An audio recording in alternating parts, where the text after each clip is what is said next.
Béni soit le nom de Jésus-Christ. Un grand avertissement négligé par les églises aujourd'hui. Un grand avertissement négligé par les églises aujourd'hui.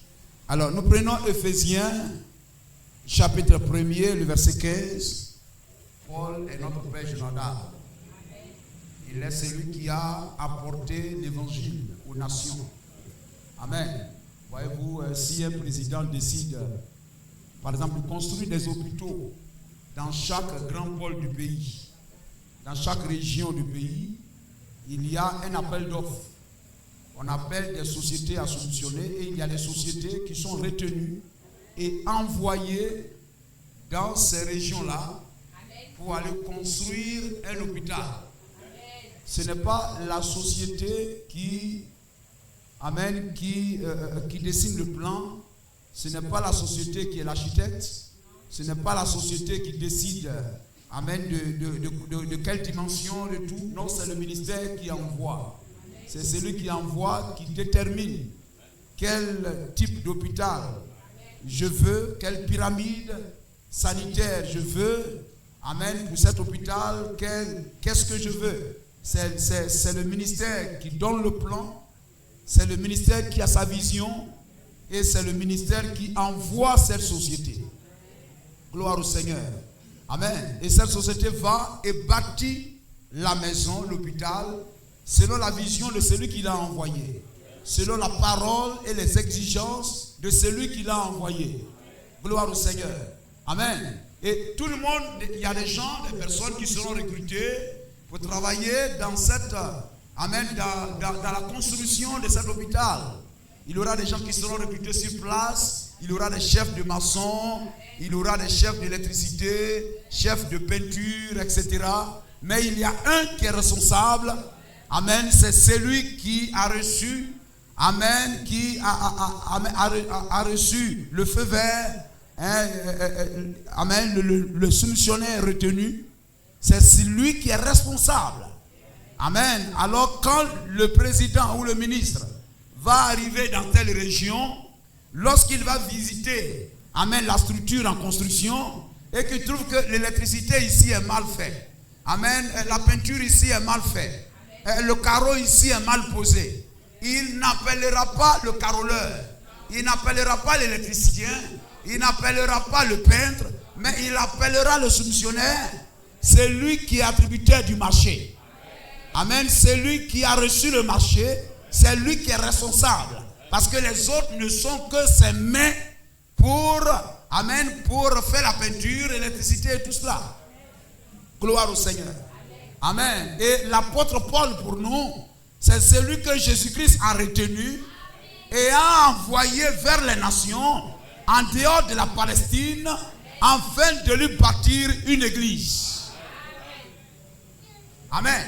Alors en ce qui concerne le baptême, en ce qui concerne qui est Dieu, pour n'importe quelle question qui touche à la doctrine, amen, c'est ce que Paul a décidé que chaque pasteur et chaque croyant doit faire. Car c'est celui qui a reçu la responsabilité de construire l'église des nations. Est-ce que nous avons compris? Et c'est de lui que nous allons parler ce soir. En lui, en qui? En Christ. En lui, nous sommes aussi devenus héritiers, ayant été prédestinés, suivant le plan de celui qui opère toutes choses, d'après le conseil de sa volonté, afin que nous servions à célébrer sa gloire. Nous qui d'avance avons espéré en Christ. En lui, en Christ, en lui vous aussi, après avoir entendu la parole de la vérité. Gloire au Seigneur. Avoir entendu la parole de la vérité, l'évangile de votre salut. En lui vous avez cru et vous avez été scellés du Saint-Esprit qui avait été promis. Le Saint-Esprit, c'est la promesse du Père. Le baptême du Saint-Esprit, c'est la promesse du Père. Galates 1, 6. Je m'étonne que vous vous détourniez si promptement de celui qui vous a appelé par la grâce de Christ pour passer à un autre évangile. Ça ne veut pas dire que les gens ont arrêté d'aller à l'église. Les gens partaient à l'église. Mais ils partaient dans les églises où l'évangile qui est prêché n'est pas ce que Paul a dit. Est-ce que nous sommes d'accord? Amen. Il n'a pas dit je m'étonne de ce que vous avez arrêté d'aller à l'église. Mais je m'étonne de ce que vous passez à un autre évangile. Pour passer à un autre évangile. Gloire au Seigneur. Amen. J'ai envie de faire quelque chose. Vous gardez ça là. Amen. Est-ce qu'on peut le faire? Prenez 2 Corinthiens 11, 4. Vous gardez là et vous prenez 2 Corinthiens 11, 4. On va lire 4 et on va lire 13. On est d'accord? Car si quelqu'un vient vous prêcher un autre Jésus que celui que nous avons prêché, ou si vous recevez un autre esprit que celui que vous avez reçu, ou un autre évangile que celui que vous avez embrassé, vous le recevez fort bien. Le verset 13.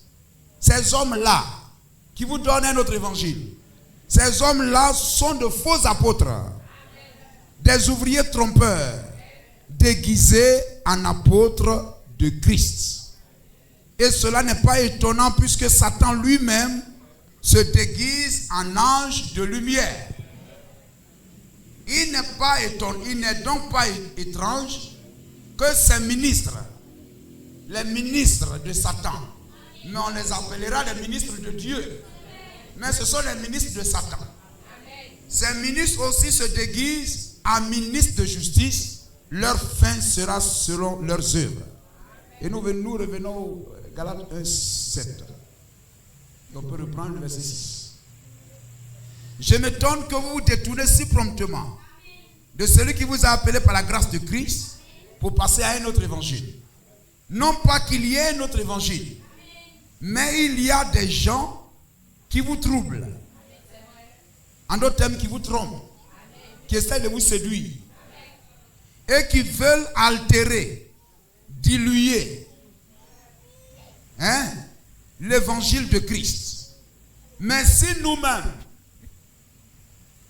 si un ange du ciel annonçait notre évangile, s'écartant de celui que nous vous avons prêché, qu'il soit anathème.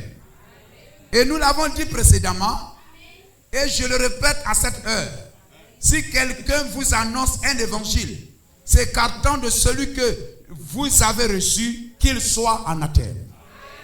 Ajoute tes grâces, tes bénédictions à ta parole.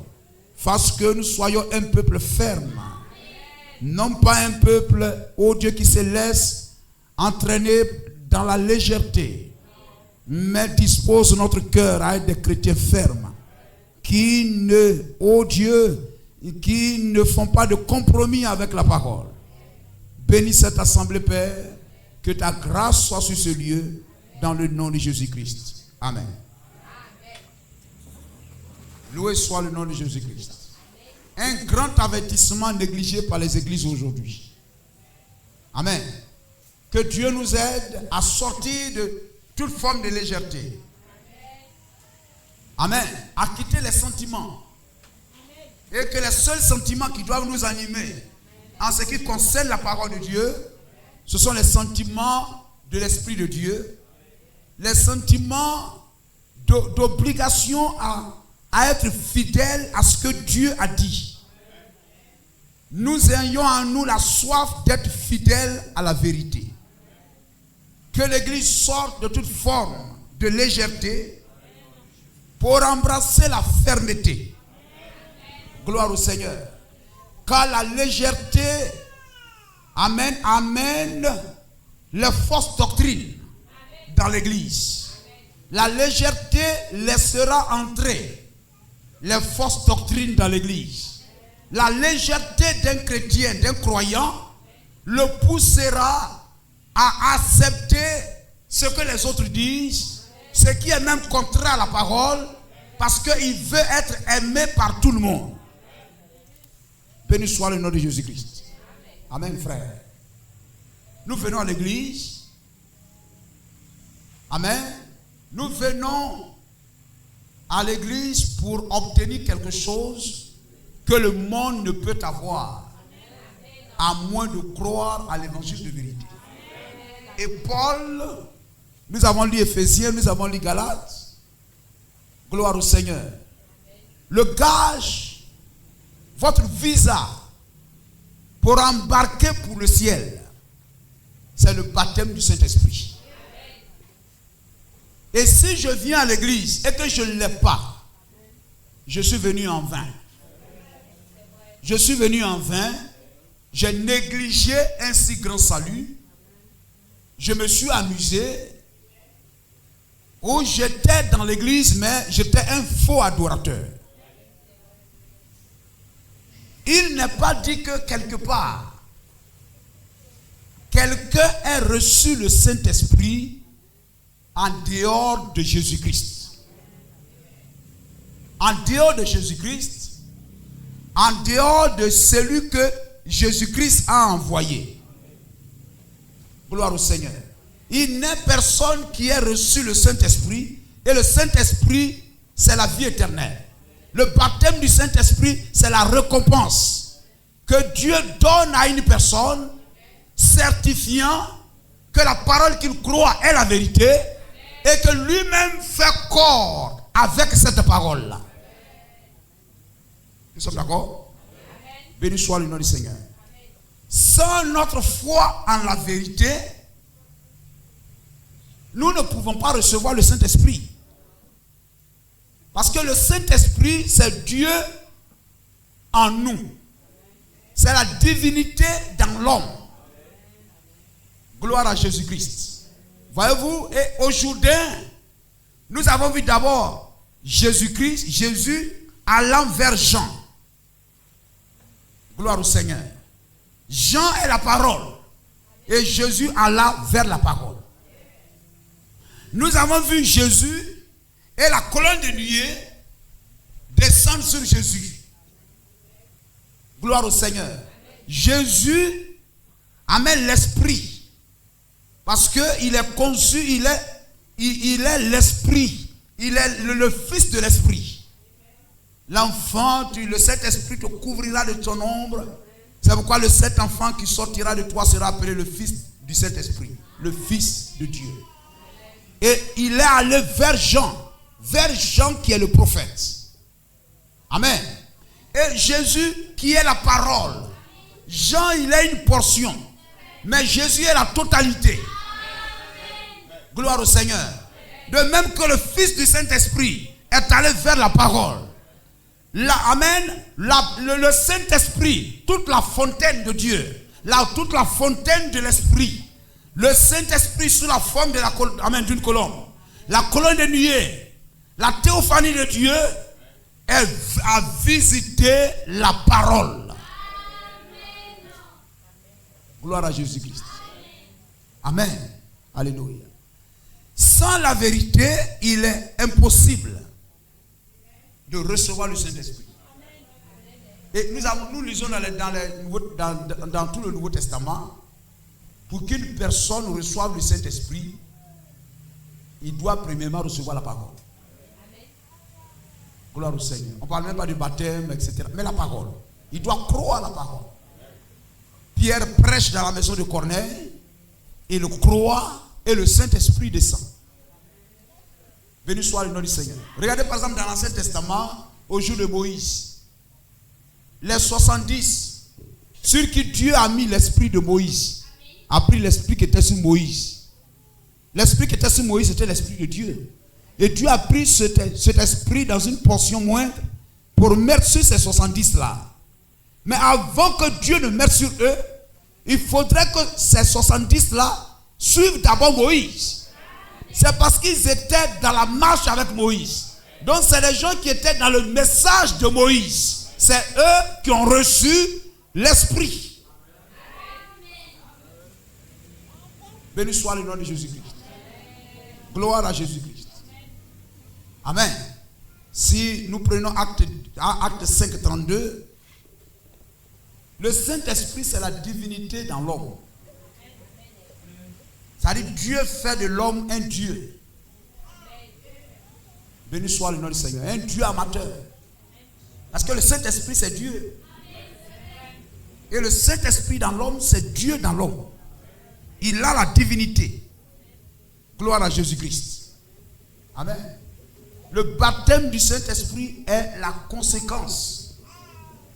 Amen. De votre obéissance en la vérité. Acte 5, 32. Nous sommes témoins. Nous sommes témoins. C'est-à-dire nous sommes témoins et ils sont des témoins par tout le monde. Pour aller témoigner. Il est un témoin partout où besoin est. Il doit être là pour témoigner. Pour témoigner et dire la même chose. Amen. Gloire à Jésus-Christ. Vous êtes témoin de quoi? Il dit nous sommes témoins. Amen. Nous sommes témoins de ces choses. De même que le Saint-Esprit que Dieu a donné à ceux qui lui obéissent. Le Saint-Esprit que Dieu donne à ceux qui lui obéissent. Il faut recevoir la parole de Dieu de tout son cœur, avec crainte, avec tremblement, avec joie. Vous comprenez cela? Béni soit le nom de Jésus-Christ. Amen. Alléluia. Voyez-vous, c'est cela. Pour que nous soyons une œuvre achevée de Dieu, il nous faut recevoir la pierre de fête. Il faut recevoir, il faut que nous qui sommes une maison, il faut que nous recevions le baptême du Saint-Esprit. Alors nous sommes une œuvre achevée. La Bible dit dans Jean 6, l'œuvre de Dieu, c'est qu'il croie en celui qui l'a envoyé. L'œuvre de Dieu, c'est qu'il croie en celui qui l'a envoyé. C'est l'œuvre de Dieu. Il faut qu'ils croient en celui qui l'a envoyé. Donc lorsqu'ils croiront en celui qui l'a envoyé, ils deviendront une œuvre achevée de Dieu. Quand tu crois en celui que Dieu a envoyé, tu deviens une œuvre achevée de Dieu. L'œuvre de Dieu, c'est que vous croyez en celui qui l'a envoyé. Donc Dieu veut que tu crois en celui qui l'a envoyé. Il va faire tout pour t'amener à croire en celui qui l'a envoyé. Amen. Dieu va amener l'homme à croire dans un homme. Amen. Il va t'amener à croire dans le prophète. À croire en celui qui l'a envoyé. Béni soit le nom du Seigneur. Alléluia. Et lorsque tu crois, amen, l'évidence que tu as cru, tu reçois le Saint-Esprit. Alors l'œuvre de Dieu dans ta vie est arrivée à sa fin. Est achevée parce que sa volonté est accomplie. C'est de t'amener à croire en celui qui l'a envoyé. Donc lorsque tu crois en celui qui l'a envoyé, tu deviens une œuvre achevée de Dieu. Le travail de Dieu est terminé, est achevé. Et voyez-vous, c'est cela. La parole de vérité à laquelle vous avez cru. Amen. Alléluia. L'évangile de votre salut, vous avez cru. Amen. Vous avez été scellés du Saint-Esprit. Nous venons à l'église dans ce but. Croire en l'évangile de vérité et recevoir le Saint-Esprit comme certification que ma foi est bonne. Dieu donnant la circoncision à Abraham, sa foi est bonne.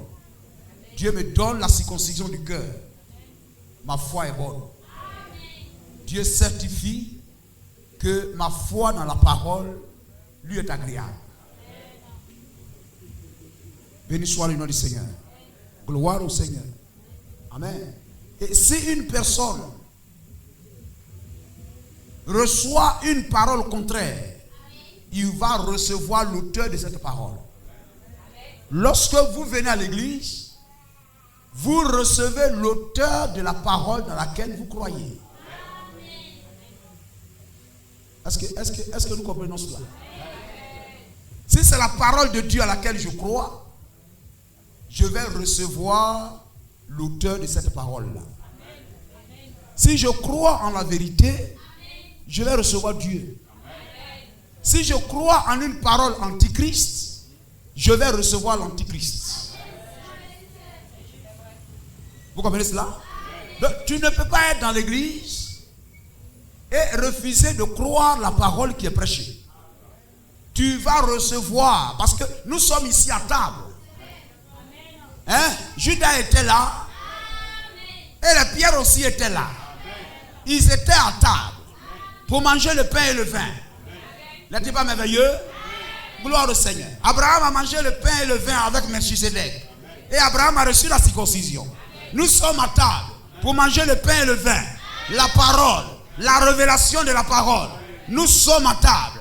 Amen. Judas était là. Jésus était là. Et amen. Pierre a reçu l'esprit. Judas aussi a reçu un esprit. Et chacun a reçu l'esprit sous, amen, l'esprit de, amen, sous lequel il était, amen, il était sous influence, je veux dire. La parole qu'il a obéi, la voix qu'il a obéi, il a reçu l'auteur de cette voix-là. Pierre a obéi à Jésus-Christ, ils ont reçu Jésus-Christ. Le Saint-Esprit, c'est Jésus sous une autre forme. Et Judas, amen, a reçu Satan. Or, Satan entra dans Judas. Vous comprenez cela? Satan entra dans Judas. Béni soit le nom du Seigneur. Alléluia. Quand il prit le pain, Satan entra dans son cœur. Le même pain. Donc vous pouvez être assis ici, recevant le même pain, mais à la disposition de votre cœur. Le cœur. Vous regardez un enfant, tu dis ton cœur est mauvais. De la même manière, vous dites toi là, ton cœur est mauvais là. Il y a un cœur bon et mauvais aussi à l'église. Quand Dieu te parle, amen, la manière, ton attitude vis-à-vis de la parole révèle l'état de ton cœur. Quand on parle à l'enfant, de la manière il va agir, il va faire et tout ça, on dit toi là, ton cœur est mauvais. Béni soit le nom de Jésus-Christ. Si nous recevons une fausse doctrine, on va recevoir l'auteur de cette fausse doctrine. Mais si nous recevons la parole de vérité, on va recevoir l'esprit de vérité. Et Jésus a dit, je suis la vérité, le chemin et la vie. Jean 14, 16.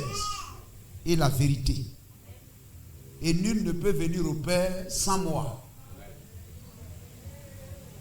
Vous comprenez cela? Nul ne peut venir au Père sans moi. Vous ne pouvez pas recevoir le Saint-Esprit sans la parole. Sans la parole de vérité, vous ne pouvez pas recevoir, sans votre foi en la parole de vérité, vous ne pouvez pas recevoir le Saint-Esprit. Et cela demande de la rigueur. Cela demande de la fermeté. Gloire à Jésus-Christ.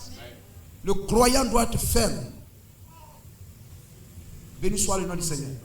C'est pourquoi l'apôtre Paul leur parle fermement. Je m'étonne de ce que vous vous détourniez. Vous tournez vers un autre évangile. Amen. Prononce même la malédiction.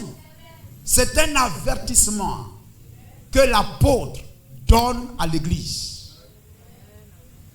C'est un avertissement que l'apôtre donne à l'église. Et dans chaque église, Paul doit avertir aussi l'église. Le pasteur doit avertir l'église. Vous pouvez être assis sur le banc de l'église, mais votre cœur s'est détourné de la parole. Vous discutez la parole. Ne pensez pas que quand vous rentrez dans l'église nette, vous comprenez tout en même temps. Gloire au Seigneur. Il y a des choses que vous allez mettre du temps à comprendre. Et il y a des choses que vous allez comprendre tout de suite. Amen. Et lorsque vous ne comprenez pas, vous priez. Amen. Lorsque on avait commencé, etc., il y a des assemblées, il dit, mais ça là, je ne comprends pas. Il dit, va, prie. Le Seigneur va te révéler ça. Si l'explication de l'homme ne t'a pas convaincu, si l'explication du pasteur ne t'a pas convaincu, et le pasteur ne peut pas te convaincre, tu ne reçois pas la parole par compréhension, par intellectualisme, par connaissance, mais c'est par la révélation. Quelquefois même le pasteur est en train d'expliquer, et quelquefois même Dieu va le devancer même dans ton cœur pour te donner des images qui va te donner même de comprendre même bien même plus que ce que le pasteur est en train d'expliquer. Gloire au Seigneur. Quelquefois même dans ton cœur là-bas, tu vas aider le pasteur. Tu vas aider le pasteur. Même à lui dire, pasteur, il faut dire ça même. Parce que Dieu a révélé ça dans ton cœur. Parce que mon peuple ne sera pas dans la confusion. La vérité n'aura jamais tort. La vérité n'aura jamais tort. Il dit, le serpent parlait. Amen. C'est une disposition qu'il avait. Ce n'est pas à l'instant T qu'il a eu, mais c'est une disposition qu'il avait. Le serpent là, il parlait. Cela montre que ce n'est pas un reptile. Désormais, tu marcheras. C'est l'homme qui marche. Ça veut dire que c'est un être debout. Désormais, tu marcheras sur ton ventre. Ça veut dire qu'il ne se déplaçait pas sur son ventre. Vous comprenez cela? Ça veut dire qu'il ne se déplaçait pas sur son ventre. C'était un être debout, mais la malédiction en fait de lui un être rampant.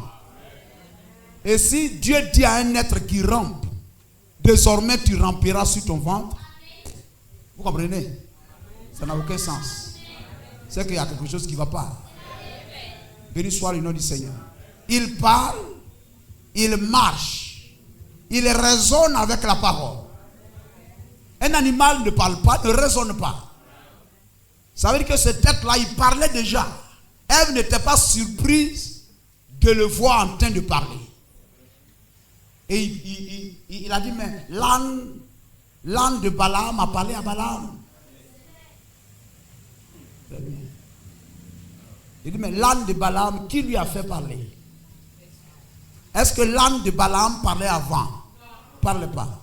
Qui lui a fait parler? Il dit, c'est l'Esprit de Dieu. C'est Dieu qui l'a fait parler. Mais le serpent, il parlait déjà. Et qui lui a fait parler? Il dit, c'est le diable qui l'a fait parler. Il dit, mais si l'âne ne parle pas, et que maintenant il parle, c'est une capacité. Dans sa création, c'est quelque chose qu'il n'avait pas. Donc si il a la voix, cela montre que c'est une création. C'est un miracle de création. Donc si ce n'est pas Dieu qui a fait parler le serpent, mais c'est le diable qui a fait parler le serpent, donc le diable a créé. Vous ne pouvez pas parler. Oh, c'est à cet instant même que la pensée vous vient. Vous dites, ah, l'âne qui a parlé, c'est une création. Vous comprenez cela? Et Dieu seul crée.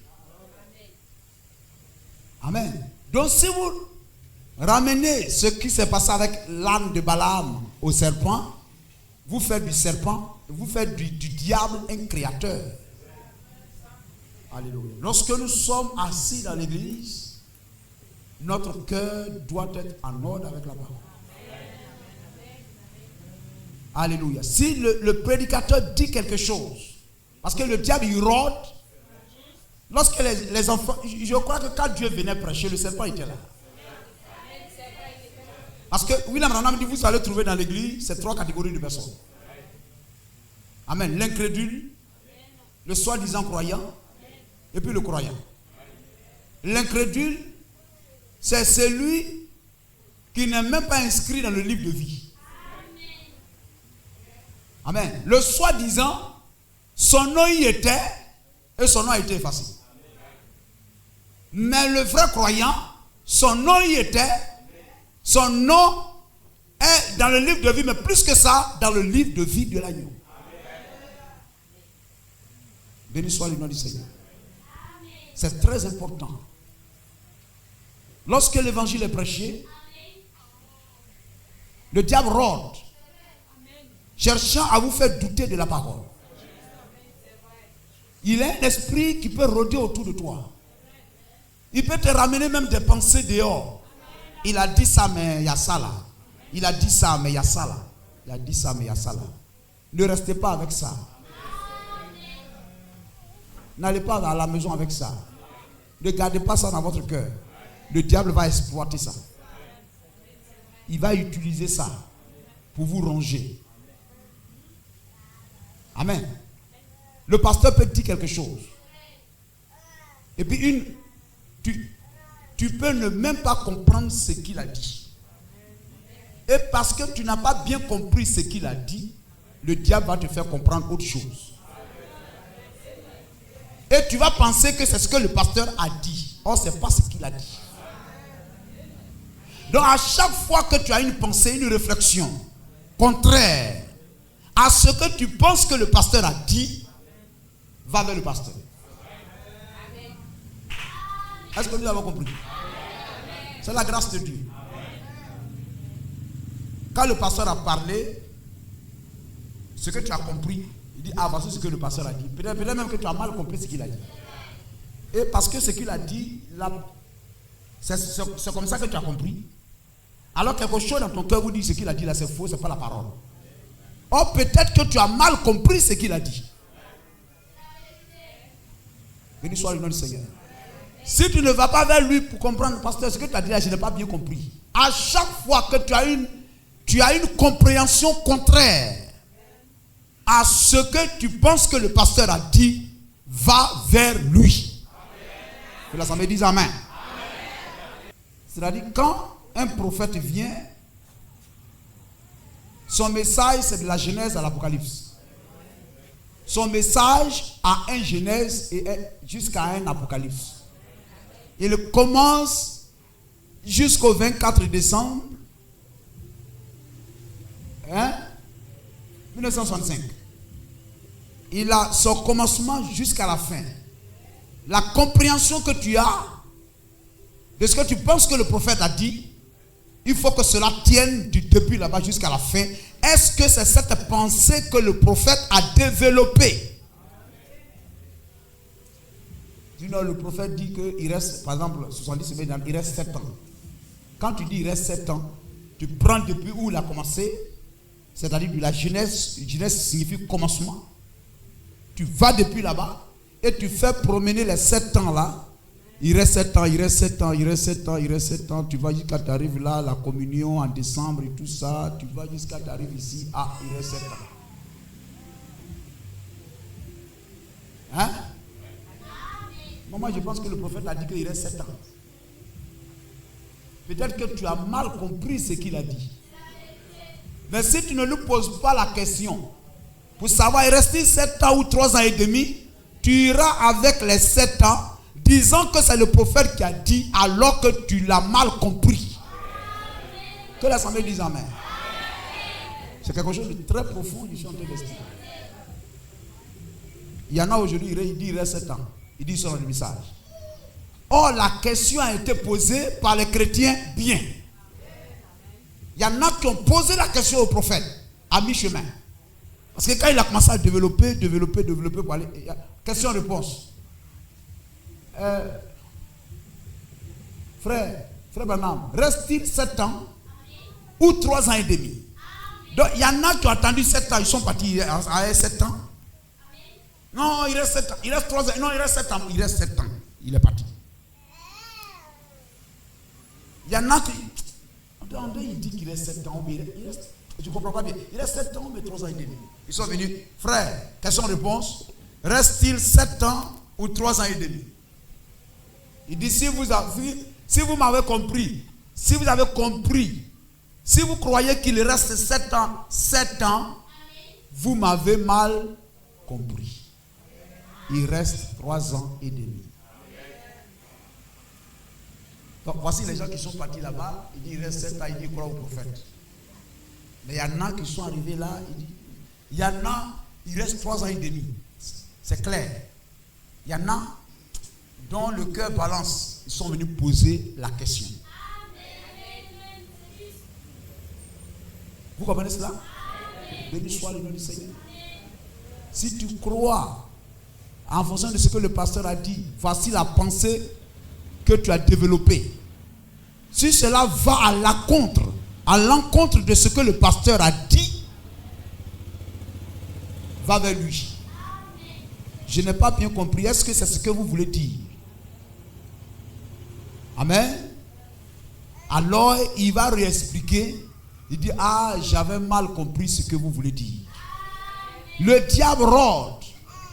Si vous croyez, parce que le pasteur, lui, il a dit ça. Il y en a qui ont compris. Non, c'est parce que tu as demandé à un frère. Ah, c'est le pasteur. Non, la dernière fois là, j'étais là. C'est pas ce qu'il a dit. Hein? La dernière fois là. Non, c'est le pasteur qui a dit ça dimanche passé là et tout ça. Non, moi j'étais là-bas, j'ai écouté le pasteur. C'est pas ce qu'il voulait dire. Tu as mal compris ce qu'il a dit. Si ce que tu as compris, c'est la parole, tu recevras l'esprit de la parole. Si ce que tu as reçu, ce n'est pas la parole, tu recevras l'esprit anti-parole. Mangeant le même pain, la même prédication. Mangeant la même prédication, certains vont recevoir le Saint-Esprit. Mangeant la même prédication, certains vont recevoir le diable. Mangeant le même pain. Judas et les autres. Et l'apôtre Paul nous a montré, si nous croyons quelque chose qui est contraire à ce que lui, il a dit, nous sommes anathèmes. Il est celui que même un ange ne peut contredire. Et si nous ne croyons pas la même chose que ce qu'il a dit, que lui, nous ne croyons pas la même doctrine que lui, nous ne prêchons pas la même doctrine que lui, nous sommes un faux adorateur et nous sommes anathèmes. Béni soit le nom de Jésus-Christ. Gloire au Seigneur.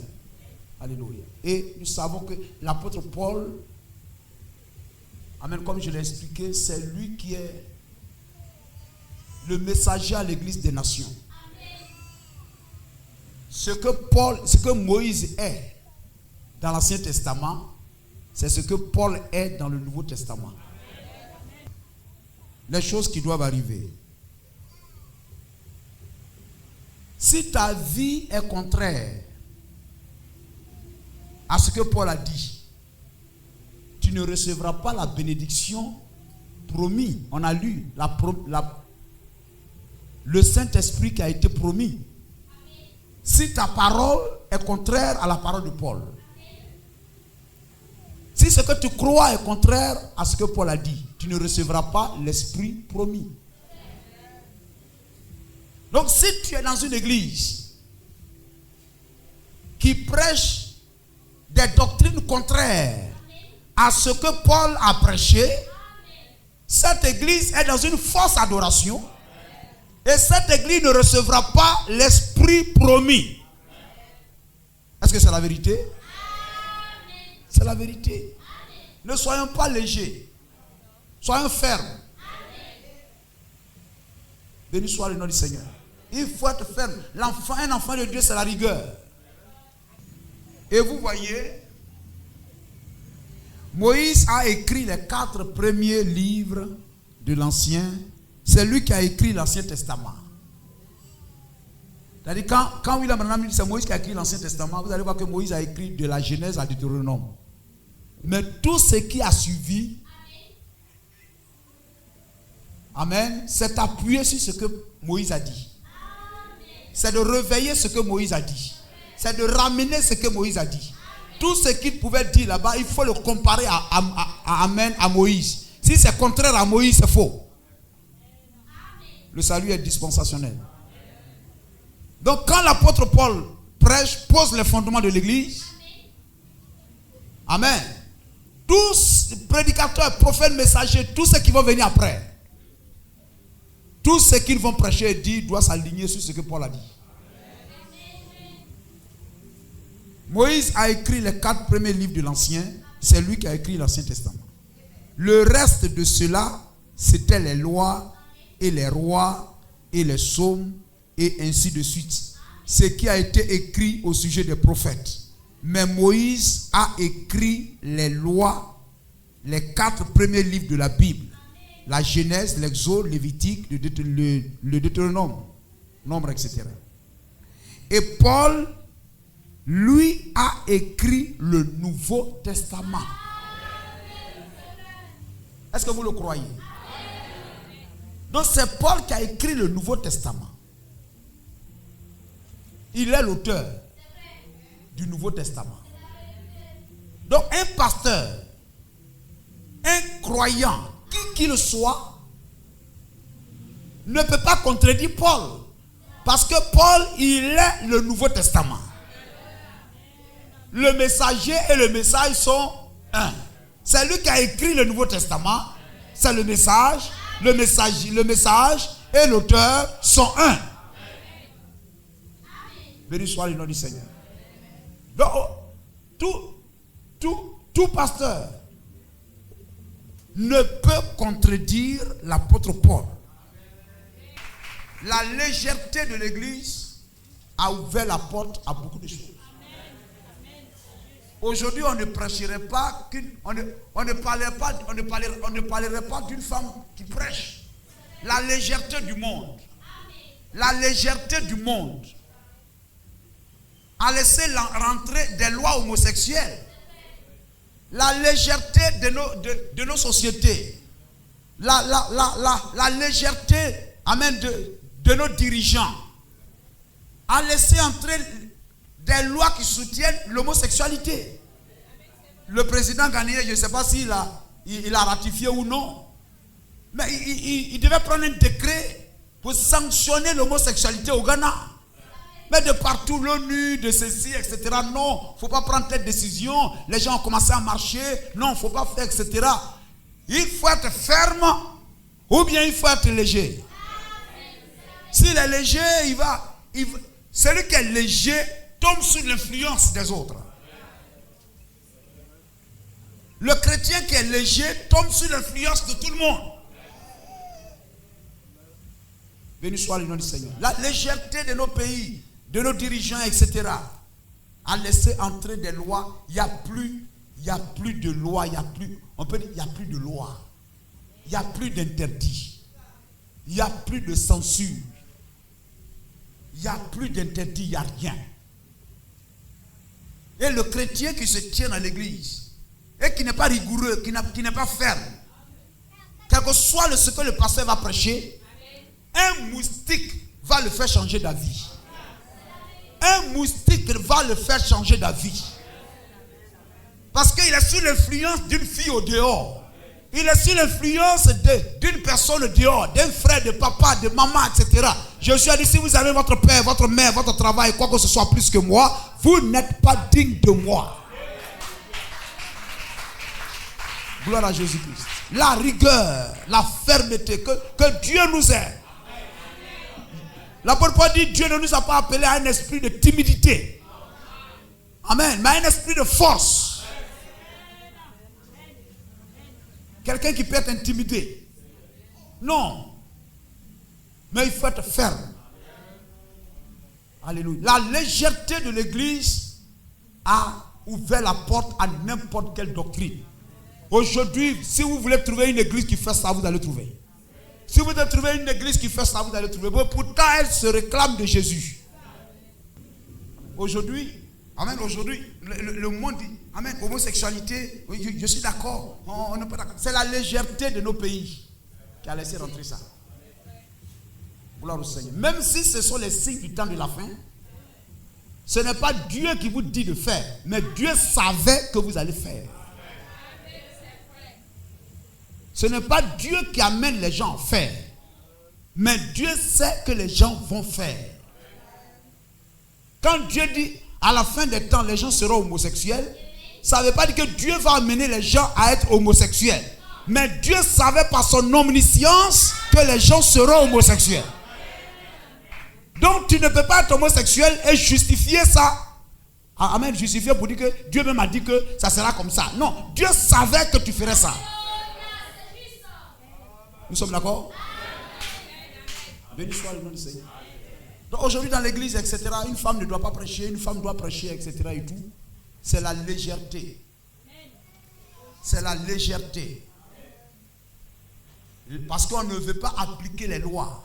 On ne veut pas appliquer la loi qu'on laisse les femmes prêcher. Mais si on voulait appliquer la loi, chaque pasteur, je suis sûr, chaque pasteur qui tient cette Bible à la main, qui qu'il soit, sait très bien que la Bible ne donne pas mandat aux femmes de prêcher la parole. Béni soit le nom de Jésus-Christ. C'est la légèreté qui a permis aux femmes de prêcher. Une femme qui prêche, etc. C'est anti-biblique. C'est anti-Christ. C'est contraire à ce que Paul a dit. Béni soit le nom du Seigneur. Sous la dispensation du Père, sous la loi, il n'y avait aucune femme sacrificateur. Dieu dit, je répandrai de mon esprit. Ne laissez pas les gens qui ne lisent pas la Bible, vous. Ne soyez pas légers. Pierre a récité ça. Homme frère, Acte chapitre 2. Homme frère, c'est ce que Dieu a dit par la bouche de son prophète Joël. À la fin des temps, dit Dieu, je répandrai de mon esprit sur toute chair, etc., etc. À la Pentecôte, ça s'est accompli.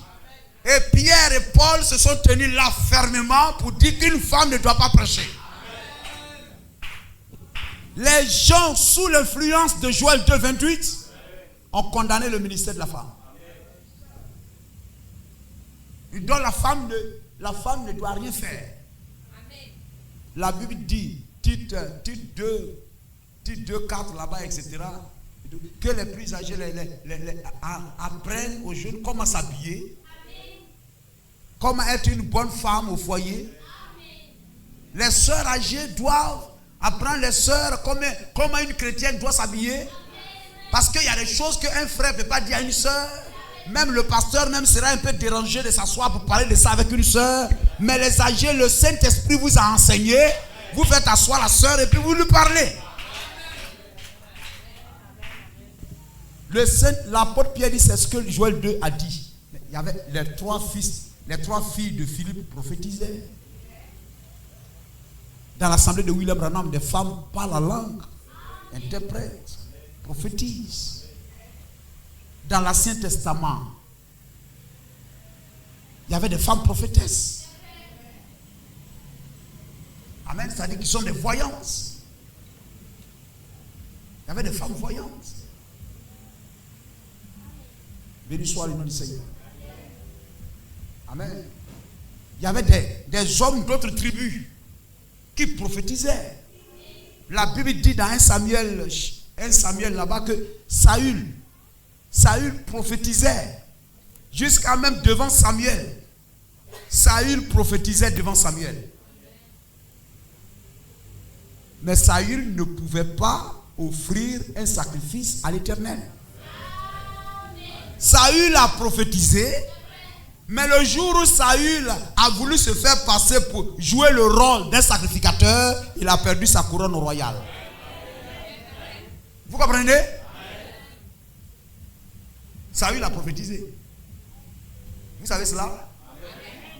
Saül a prophétisé une fois, etc. Il a prophétisé même jusqu'à devant Samuel, il prophétisait. Mais lorsque Saül a dit, envoyez-moi la brebis là, il a immolé, brûlé, apportez-moi sa cendre. Il a joué le rôle d'un sacrificateur, il a perdu sa couronne. Il pouvait prophétiser, mais il ne pouvait pas être sacrificateur. Sous la dispensation du Père, pas de femme sacrificateur. Sous la dispensation du Fils, pas de femme apôtre. Sous la dispensation du Saint-Esprit, je ne permets pas à la femme d'enseigner la parole. Elle peut être professeure chez César, mais elle peut pas être professeure chez Dieu. Rendez à César ce qui est à César, à Dieu ce qui est à Dieu. Non, ce que l'apôtre Paul a dit là, c'est pour les Corinthiens. Il n'y a pas évangile aux Ivoiriens. Et ce que l'apôtre Paul a dit là, ce n'est pas seulement pour les Corinthiens. On va lire un peu pour terminer. Parce que nous insistons sur les choses pour rendre ça un peu plus profond. Il n'y a jamais eu de femme sacrificateur. C'est anti-biblique. Et une fille de Dieu, elle a été conçue de telle sorte que vous n'avez même pas besoin de lui montrer des versets. Elle est d'accord avec ça. Elle a été conçue par Dieu. Dieu est son potier. Dieu l'a conçue de telle sorte à dire Amen à la parole. Et à se soumettre à la parole. Mais celle que le diable a conçue. Hein? Gloire au Seigneur. Va chercher à expliquer la parole à Adam. Mais un vrai Adam n'écoutera pas sa femme. Parce que tu as écouté la voix de la femme. Prenez 1 Samuel 1:11. Regardez quand Anne même qui est, je crois, de la tribu de Lévi, parce que son fils est Samuel, Samuel est sacrificateur, Samuel est lévite, etc. Elle-même, elle est de la famille de Lévi. Mais regardez elle-même, on ne parle même pas d'une femme de Juda, ou bien une femme de Lévi. Mais regardez ce qu'elle va, la prière qu'elle va faire après que Élie lui l'ait béni pour qu'elle ait un enfant. Regardez. Elle fit un vœu en disant: Éternel des armées, si tu daignes regarder l'affliction de ta servante, et si tu te souviens de moi, et n'oublie point ta servante, et si tu donnes à ta servante un enfant mâle, si tu donnes à ta servante un enfant mâle, je le consacrerai à l'Éternel pour tous les jours de sa vie. Le rasoir ne passera point sur sa tête. Et vous lirez plus loin là-bas. Lorsque l'enfant il âge, il le consacrerai pour qu'il soit pour toujours au service de l'Éternel. Si tu me donnes un enfant mâle, mais si c'était aujourd'hui, hein? Vous allez trouver les femmes là, elles vont pas dire un enfant mâle. Si tu me donnes un enfant, tu me donnes une fille, tu me donnes un garçon, il sera prédicateur. Mais regardez, la prière d'une servante sous la loi. Et l'apôtre Paul dit, comme il convient sous la loi, si tu donnes à ta servante un enfant mâle, il faut qu'il soit un agneau mâle, sans défaut.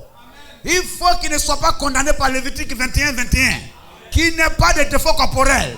Une femme a un défaut corporel par rapport au ministère. Dites Amen.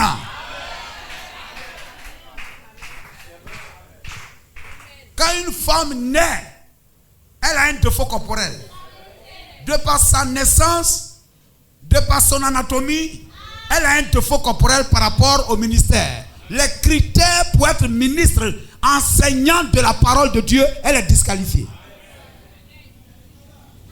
Si tu donnes à ta servante un enfant mâle, l'apôtre Paul dit, même si un ange descend du ciel, ce n'est pas des pécheurs, des buveurs de koutoukou, des sorciers, mais anciens sorciers devenus pasteurs, qui n'ont même pas été délivrés. Des gens qui sont nés dans le péché, couchant avec des femmes dans l'église et tout ça. Des femmes même en pantalon, irrespectueuses de leur mari.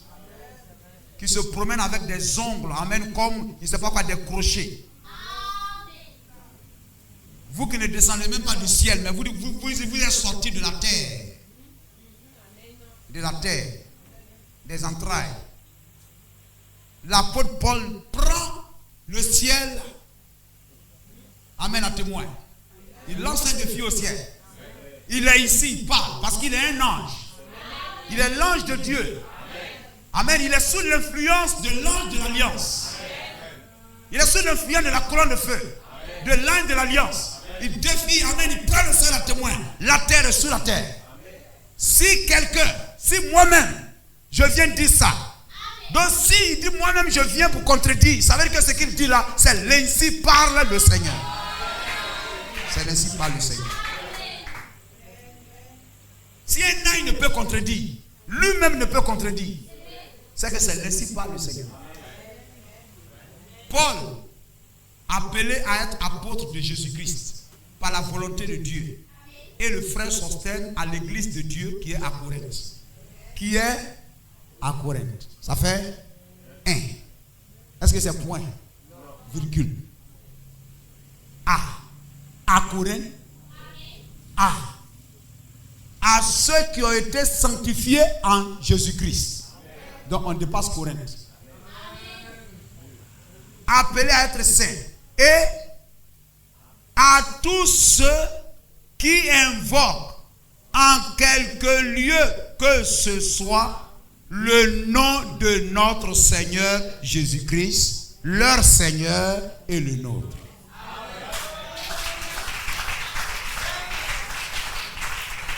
Hein? Dans le livre de Corinthiens, là, ce n'est pas adressé aux Corinthiens. 1 Corinthiens 14, 32. Amen. Les esprits des prophètes sont soumis aux prophètes. Car Dieu n'est pas un Dieu de désordre, mais de paix. Comme dans toutes les églises des saints. Comme dans, il n'a pas dit comme dans toutes les églises de Corinthe. Mais dans toutes les églises des saints, que les femmes se taisent dans les assemblées. Mais quand vous avez un esprit bien disposé, vous comprenez très bien que se taisent dans les assemblées, ça ne veut pas dire qu'elles ne parlent pas en langue, elles ne prophétisent pas, etc. Que les femmes se taisent dans les assemblées, car il ne leur est pas permis d'y parler. Mais qu'elles soient soumises, Genèse 3,15, qu'elles soient soumises, qu'elles soient soumises selon que le dit aussi la loi. Est-ce que sous la loi, il n'y avait pas de femmes qui prophétisaient? Il y en avait qui prophétisaient. Béni soit le nom du Seigneur. Anne, la sœur de Moïse, prophétisait. Elle était prophétesse. Mais elle ne pouvait pas être sacrificateur. Comme le dit aussi la loi, si elles veulent s'instruire sur quelque chose, qu'elles interrogent leur mari à la maison. C'est-à-dire, elle doit écouter son mari. Ce n'est pas son mari Adam qui doit l'écouter. Parce que tu as écouté la voix de ta femme. Qu'elle interroge leur mari à la maison. Quand il est malséant à une femme de parler dans l'église. Et on parle au verset 38 là-bas, etc. On remonte 37. Si quelqu'un croit être prophète ou inspiré, qu'il reconnaisse que ce que je vous écris est un commandement du Seigneur. 1 Corinthiens 2 et 1 Timothée 2, 10. On va lire ça et puis on va terminer. Mais qu'elle se parle de bonnes œuvres comme il convient à des femmes qui font profession de servir Dieu. Que la femme écoute. Ce n'est pas Adam qui écoute, mais c'est la femme qui écoute. Ce n'est pas l'homme qui écoute, c'est la femme qui écoute. Parce que la femme est le type de l'église. La femme est l'image de l'église. C'est l'église qui écoute. Que la femme écoute l'instruction, l'enseignement, la parole en silence. À la maison, ce n'est pas la femme qui dit à l'homme silence. Hein? Mais c'est l'homme qui dit à la femme silence. Donc s'il y a quelqu'un qui doit garder silence, ce n'est pas l'homme, c'est la femme. Avec une entière soumission. La même chose soumise, qu'elle soit soumise aussi comme le dit la loi. Une entière soumission. Je ne permets pas à la femme d'enseigner. Gloire au Seigneur. Amen. Non, les esprits de savoir. Enseigner, ça ne veut pas dire prêcher. Je ne sais pas. C'est la même chose. Je ne permets pas à la femme d'enseigner. Un enseignant de la parole. Enseignant de la parole. Ni de prendre l'autorité sur l'homme, mais elle doit demeurer dans le silence. Car Adam a été formé le premier, Ève ensuite.